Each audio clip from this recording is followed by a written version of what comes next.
नमस्कार मंडळी, इन्फोटेक मराठी या आपल्या मराठमोळे युट्यूब चॅनलवर तुम्हा सगळ्यांचं मनापासून स्वागत आहे. मित्रांनो, 28 मार्च 2025 रोजी बांधकाम क्षेत्रात काम करणाऱ्या नोंदणीकृत बांधकाम कामगारांना वयाची 60 वर्ष पूर्ण झाल्यानंतर निवृत्तीवेतन योजना म्हणजेच पेन्शन सुरू करण्यासाठी सरकारने मान्यता दिली होती आणि आता तीच योजना प्रत्यक्षात राबवण्याबाबत सरकारचा GR 19 जून 2025 रोजी आला आहे. या GR मध्ये कामगारांनी अर्ज नेमका करायचा कसा, कुठे करायचा, पात्रता, कागदपत्रे, त्याच्या अटी हे सगळं काही व्यवस्थित सांगितलेलं आहे आणि तोच GR आज आपण समजून घेऊया.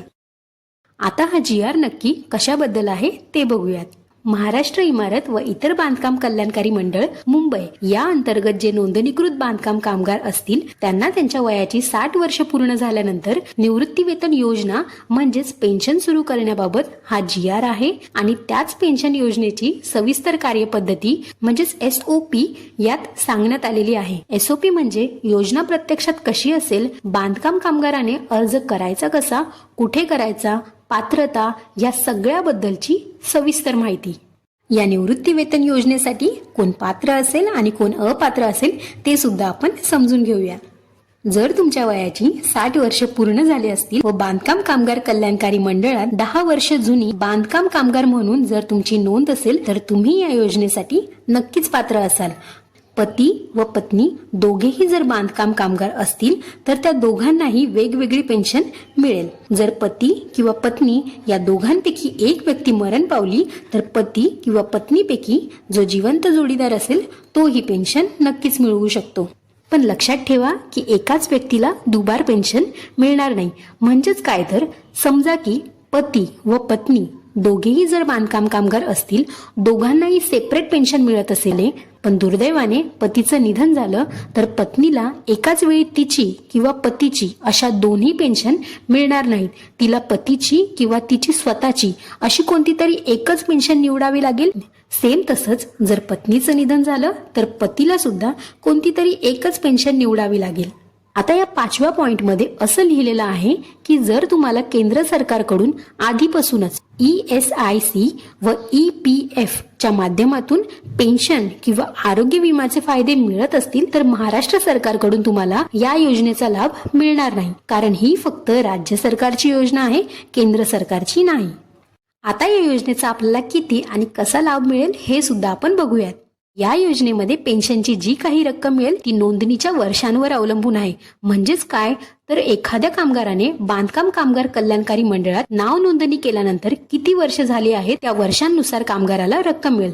जर नाव नोंदणी करून 10 वर्ष झाले असतील तर तुम्हाला 6,000 रुपये मिळतील. म्हणजेच दर महिना 500 रुपये या पद्धतीने वर्षाला 6,000 रुपये मिळतील. जर 15 वर्ष झाले असतील तर दरमहा 750 रुपये या दराने 9,000 रुपये मिळतील आणि जर 20 वर्ष झाले असतील तर दरमहा 1,000 रुपये या दराने 12,000 रुपये तुम्हाला वर्षाला मिळतील आणि ही रक्कम दर महिन्याला तुमच्या बँक खात्यात जमा होईल.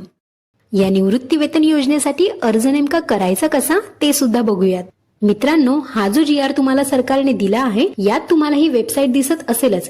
यावर क्लिक करून तुम्ही अर्ज डाउनलोड करू शकता किंवा GR ची लिंक मी तुम्हाला डिस्क्रिप्शन मध्ये सुद्धा देईल. त्यावर क्लिक करून तुम्ही हा अर्ज डाउनलोड करू शकता. हा अर्ज डाउनलोड केल्यानंतर तुम्हाला त्यातून फक्त प्रपत्र अ ची प्रिंट काढायची आहे. प्रपत्र ब, क, ड याची प्रिंट मात्र काढू नका. तो प्रपत्र अ चा अर्ज नीट भरून त्याला आवश्यक ती कागदपत्रके जोडून तो अर्ज तुमचे आधार कार्ड ज्या जिल्ह्यातले आहे त्या जिल्ह्यातील कामगार सुविधा केंद्रात जमा करा. आता हे प्रपत्र म्हणजे काही वेगळं नाही, प्रपत्र म्हणजे अर्ज किंवा फॉर्म.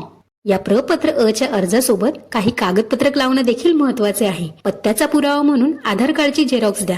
जन्मतारखेचा पुरावा म्हणून जन्म दाखला किंवा शाळा सोडल्याचा दाखला याची झेरॉक्स द्या. बँक पासबुकची एक झेरॉक्स द्या. पण या तीनही झेरॉक्सवर आधी स्वतःची सही करा आणि मग द्या. आणि सगळ्यात शेवटी अर्ज मंजुरीची एक प्रक्रिया आहे, ती सुद्धा आपण थोडक्यात समजून घेऊया. आता हे प्रपत्र अ भरून तुम्ही जिल्ह्याच्या कामगार केंद्रात जमा केल्यानंतर जिल्हा प्रभारी अधिकारी अर्ज तपासून प्रपत्र ब किंवा प्रपत्र क वगैरे तयार करतील. हे सगळं जिल्हा मुख्यालयामध्ये जाऊन तिथून तुम्हाला निवृत्ती वेतन प्रमाणपत्र म्हणजेच प्रपत्र ड दिले जाईल व त्याच तारखेपासून तुमची वर्षगणना सुरू होईल. फक्त त्यानंतर तुम्हाला दरवर्षी नोव्हेंबर महिन्यामध्ये जिल्हा कामगार सुविधा केंद्रात प्रत्यक्ष हजर राहून प्रपत्र ई हा अर्ज भरून द्यावा लागेल. प्रपत्र ई हा हयातीचा दाखला आहे, म्हणजेच तो बांधकाम कामगार अजूनही ऑफिशियली जिवंत आहे हे मात्र सांगावं लागेल, जेणेकरून तुमची पेन्शन पुढे सुरू राहील. तर मंडळी, अशा प्रकारे हा बांधकाम कामगारांसाठीचा निवृत्ती वेतन योजनेचा GR आहे. जर तुम्ही किंवा तुमच्या ओळखीचे कोणी बांधकाम कामगार या योजनेस पात्र असतील तर योग्य कागदपत्रकांसह अर्ज नक्की करा. GR शी रिलेटेड जर काही शंका असतील तर मला कॉमेंट सेक्शन मध्ये विचारू शकता. व्हिडिओ जर तुम्हाला फायदेशीर वाटला असेल तर व्हिडिओला लाईक करा, शेअर करा आणि आपल्या चॅनलला सबस्क्राईब सुद्धा करू शकता. धन्यवाद.